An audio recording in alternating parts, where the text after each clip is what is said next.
Imagine being so young that grown men, battle-hardened soldiers who've seen the worst of war, stop in their tracks and argue about whether you're even old enough to hold a cigarette. Not old enough to fight, not old enough to die, just old enough to smoke. September 1918, the forests of Saint-Mihiel, France. American doughboys are processing a fresh batch of German prisoners, exhausted men in tattered grey uniforms covered in mud and defeat. And then they see him. A boy, not a young man, not even close. A child standing among the prisoners, his uniform hanging off his narrow shoulders like a costume borrowed from his father's closet. His face still soft with baby fat. His eyes, those are what get them. Not the hardened 1,000-yard stare of a soldier, but the wide, frightened eyes of someone who should be in a schoolhouse, not a battlefield. The Americans start debating, not about his crimes, not about what unit he belonged to, but whether this kid is even old enough to smoke a cigarette. Think about that for a moment.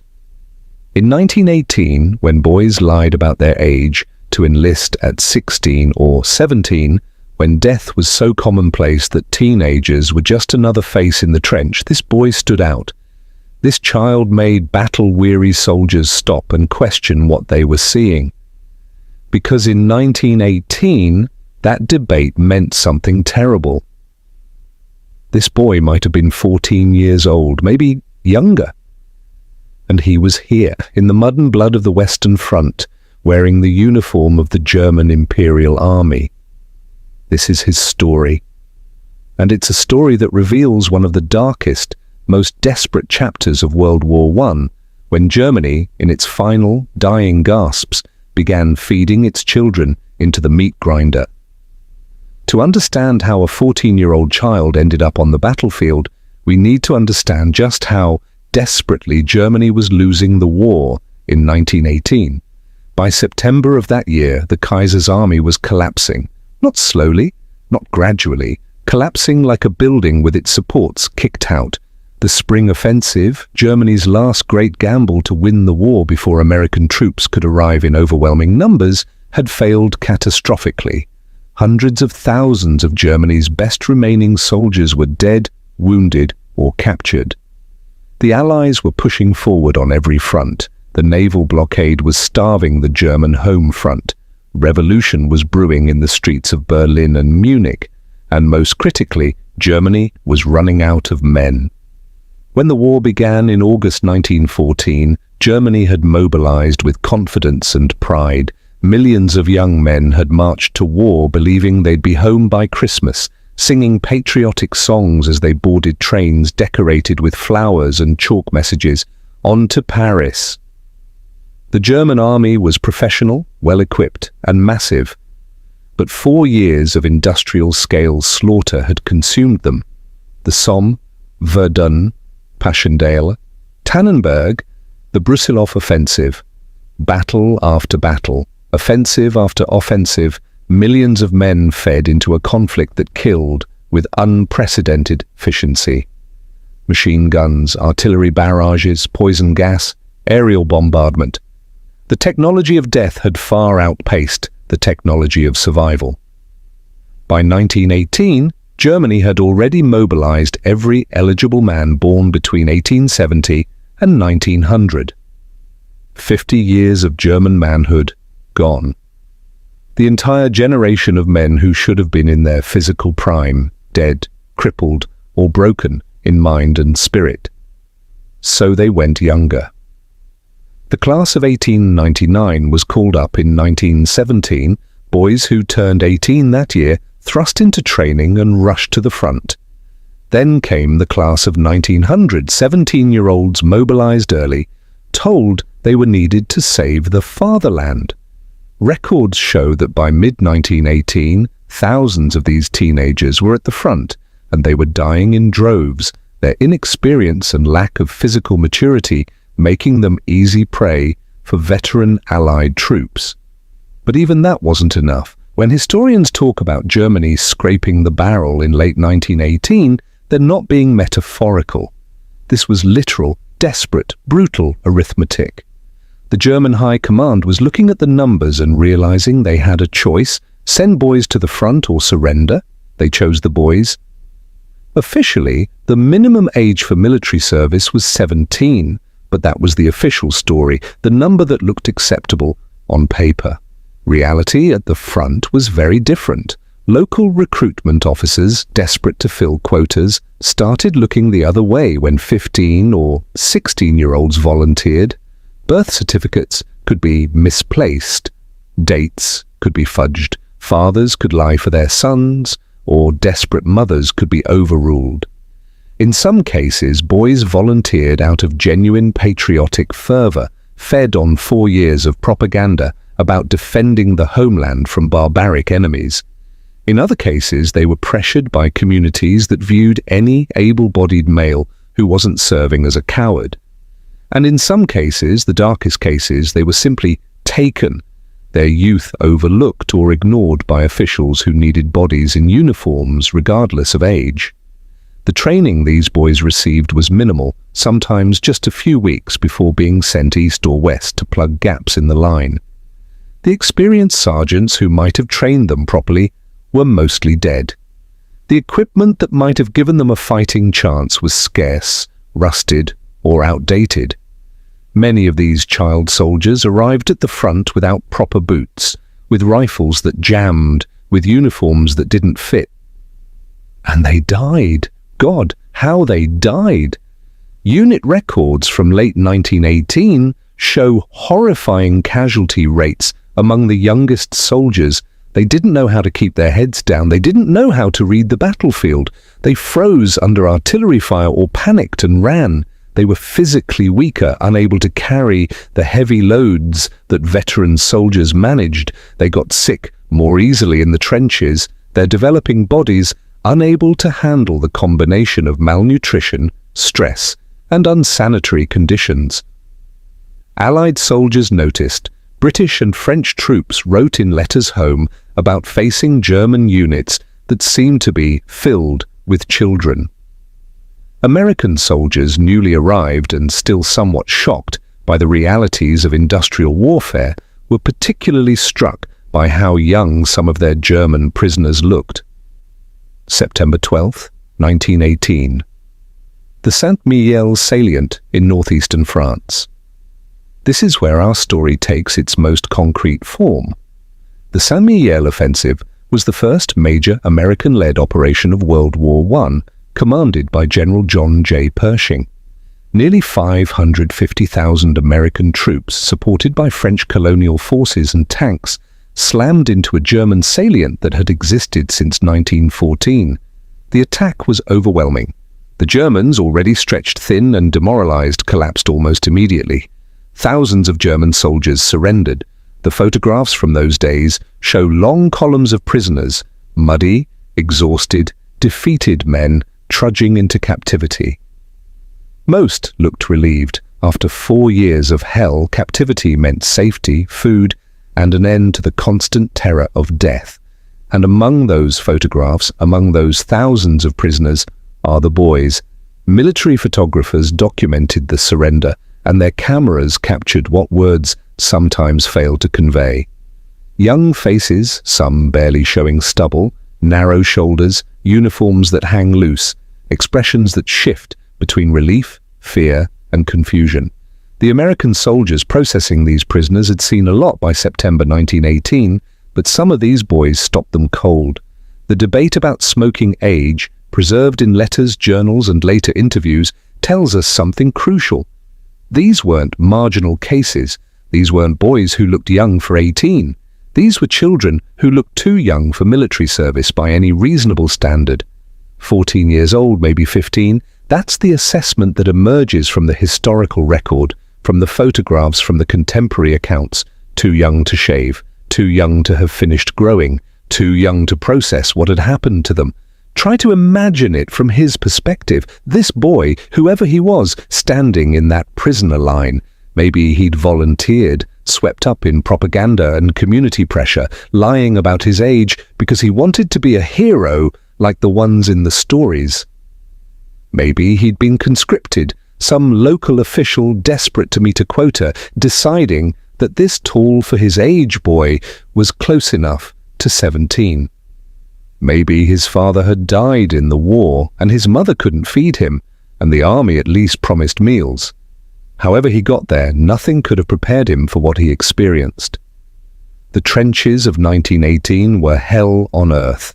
Imagine living in a ditch filled with mud, water, and the decomposing bodies of men and horses, the constant scream of artillery shells, the chatter of machine guns, the smell, the smell of death and decay and chemicals that never left your nostrils.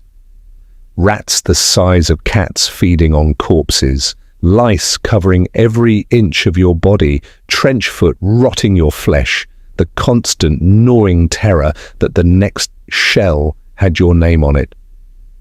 Now imagine experiencing that at 14. Your brain isn't fully developed. Your body is still growing. You don't have the emotional resilience of an adult, the ability to compartmentalize horror and keep functioning.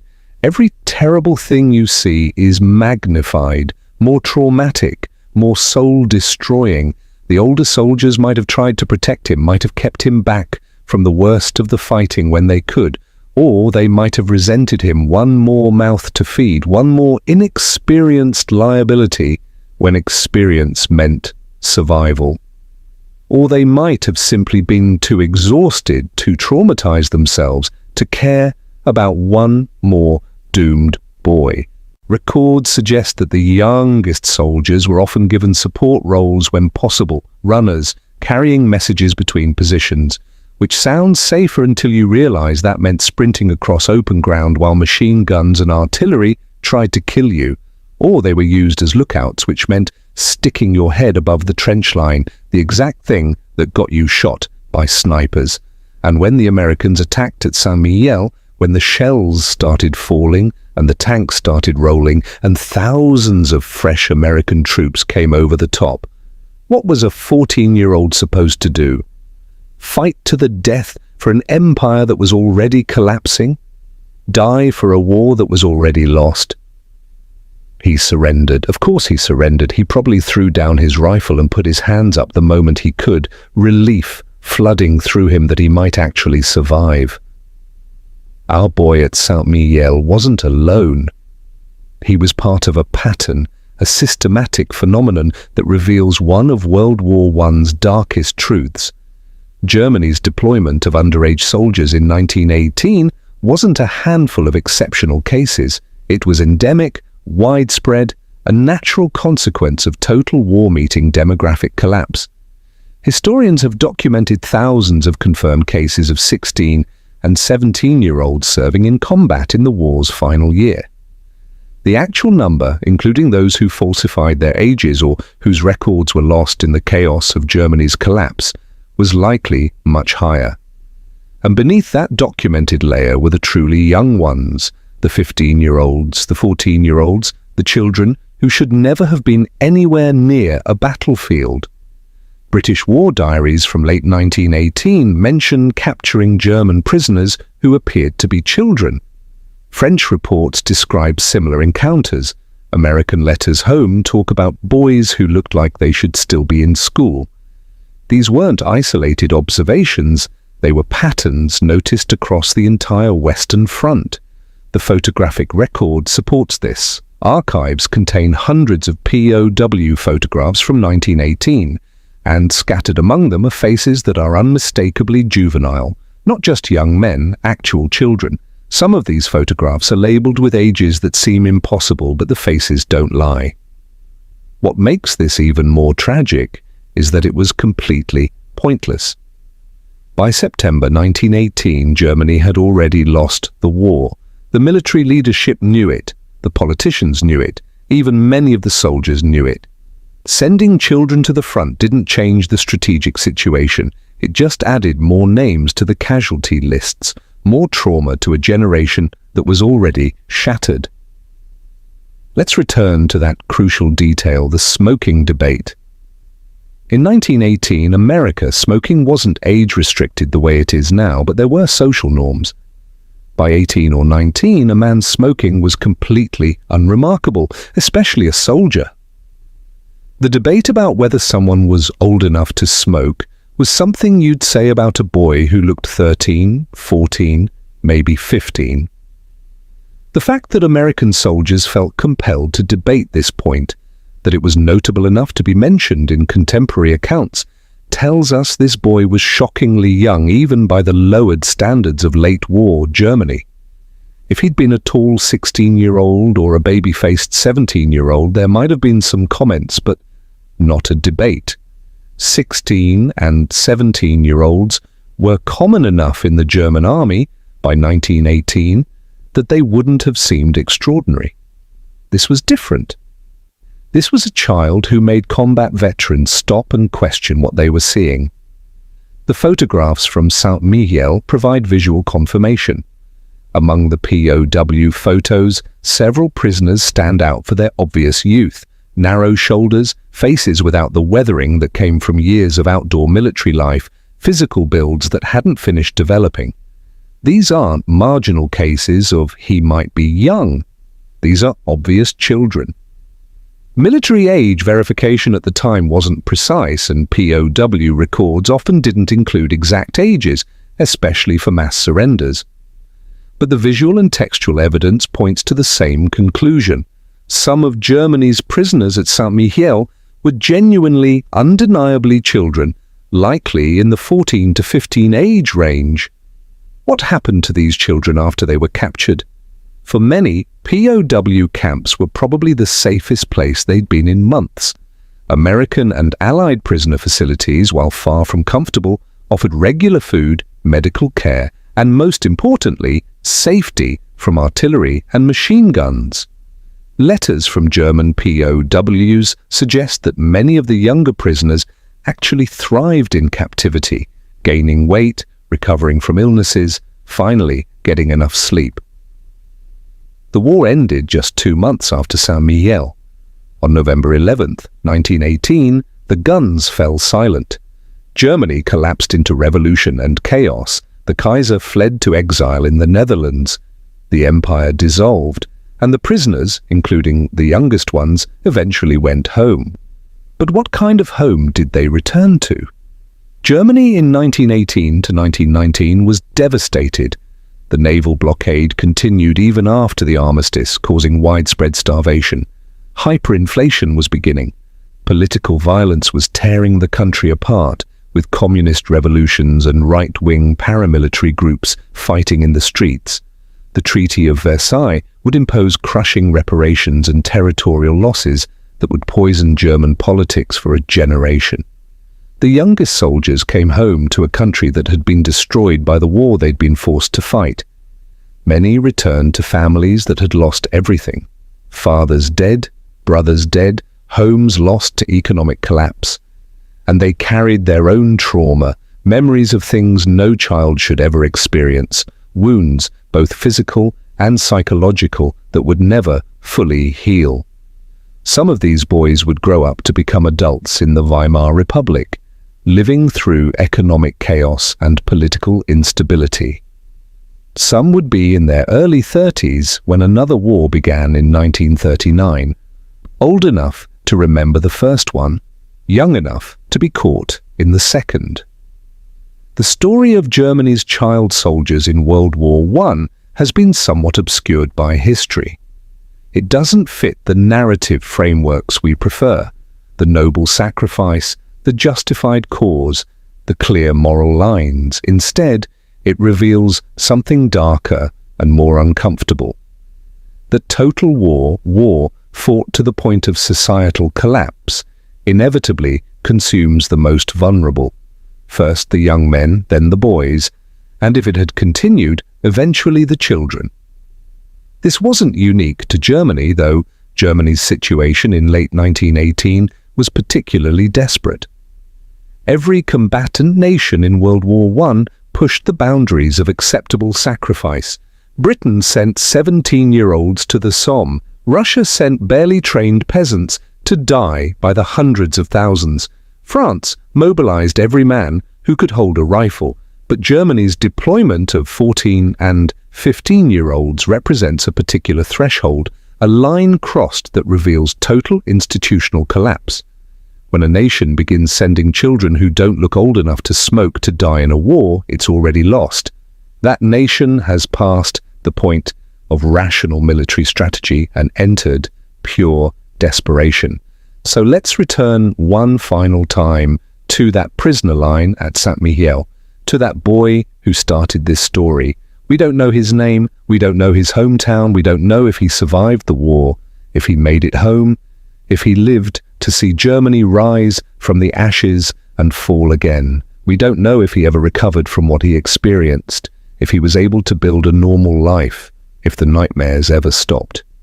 What we know is that he was there, that he was real, that American soldiers saw him and were shocked enough by his youth to debate whether he was old enough to smoke a cigarette, that he represents not just one child but hundreds or thousands of children caught in the machinery of total war.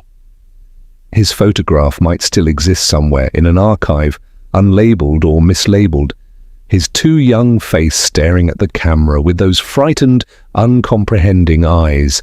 He stands there, frozen in time, forever 14 or 15, forever wearing a uniform that doesn't fit, forever trapped in September 1918.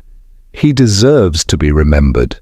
They all do. Every boy who was fed into that war, who died in the mud, who survived with wounds that never healed, not as statistics, not as evidence of military desperation, but as human beings who should never have been there. The Americans at Saint-Mihiel who saw that boy and stopped to debate his age, they recognized something fundamental. This was wrong. This child shouldn't be here. This is what happens when civilization fails, when the mechanisms meant to protect the vulnerable instead consume them. That recognition, that moment of human connection across the lines of war might be the most important part of this story, because remembering these children, acknowledging what was done to them, is how we honor them, and how we remind ourselves why we must never let it happen again. The next time you see those sepia-toned photographs from World War I, those endless rows of soldiers in uniform, look closer. Look for the faces that seem too young, the shoulders that seem too narrow, the eyes that seem too innocent. They're there. They were always there. The boy soldiers of 1918, the children who weren't supposed to be there, remember them.